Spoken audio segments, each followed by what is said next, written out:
Thank you, Richard. All right. So thank you, and it's an honor to be here to speak for the Hayek lecture.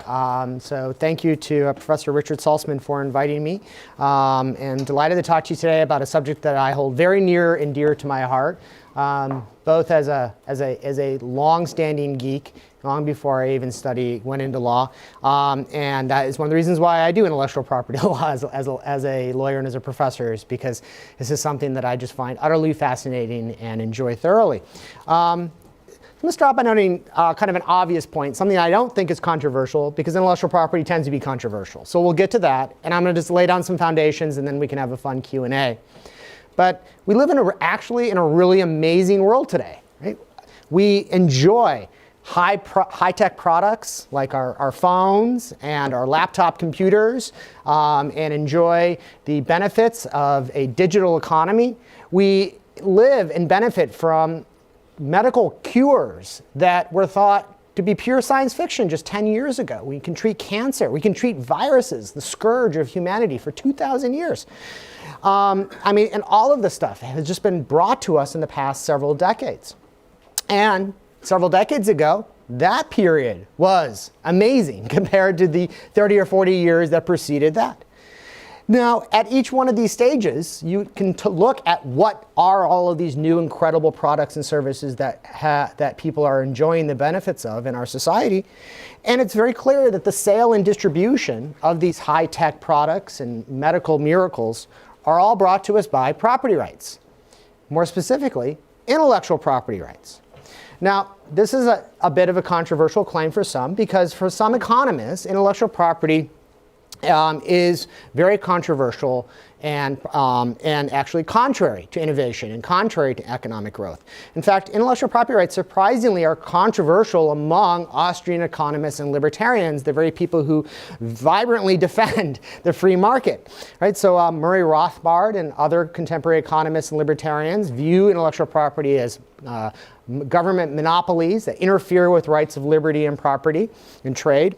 And even Friedrich Hayek was at best ambivalent about IP, and Ludwig von Mises as well, another famous Austrian economist, was also very ambivalent about it. Now, my talk today is going to directly take on that ambivalence, or the controversial views, and explain how intellectual property functions in free markets and how it is a key factor in a flourishing innovation economy. Now, the basic point here is the point that Austrian economists like Hayek and von Mises and others already recognize. Property rights as such drive flourishing free markets and thriving economies. This is true for all property rights, regardless of what type of property right you're talking about. Now, I'm not going to be able to cover every issue in intellectual property. I couldn't do that in an hour or an hour and a half, or even the 40 minutes that I've given myself. So I'm just going to cover two basic points. First, legally, I'm going to just describe why intellectual property is in fact a property right, at least as defined in the United States.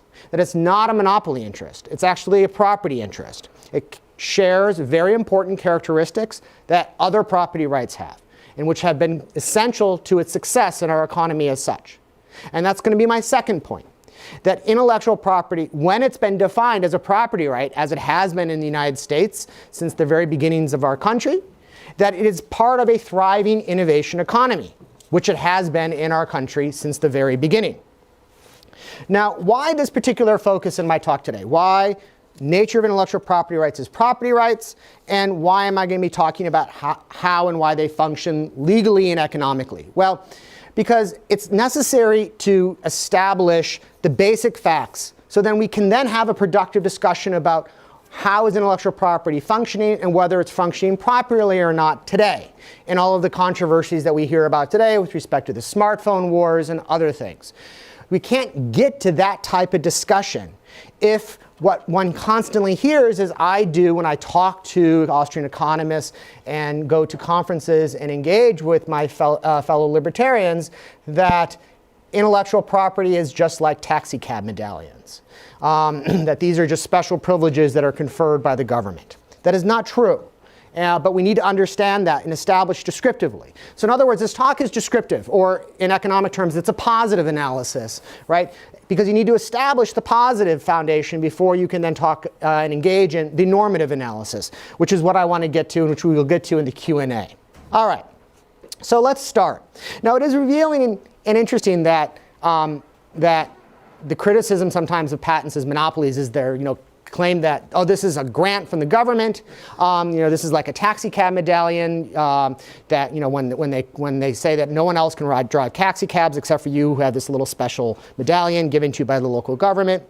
Now, it's interesting because there's a kernel of truth in that, and that is that intellectual property started several hundred years ago as special grants of privilege from the crown. In fact, we call patents patents. I don't know if you know this, because the crown, when it would disperse monopoly grants, would do so through a legal device known as a letter patent, which was basically an open letter with the crown seal on it that you would show to people to say, I have the right, and only the right, because King George says I do, to run a market here, or to open a mill here, or to build this bridge. And it was called letters patent because it was law French, and in the French, as you know, the adjective follows the noun, unlike in English. And so later in the 18th century, in good Americans, we said, oh, letters patent. So clearly the adjective is letter and the noun is patent, so we'll call them patents. So that's why actually we call them patents, because they do start with these royal privilege grants. But this historical point and this claim, which is true, proves both too much and too little when you're talking about patents today. It proves too much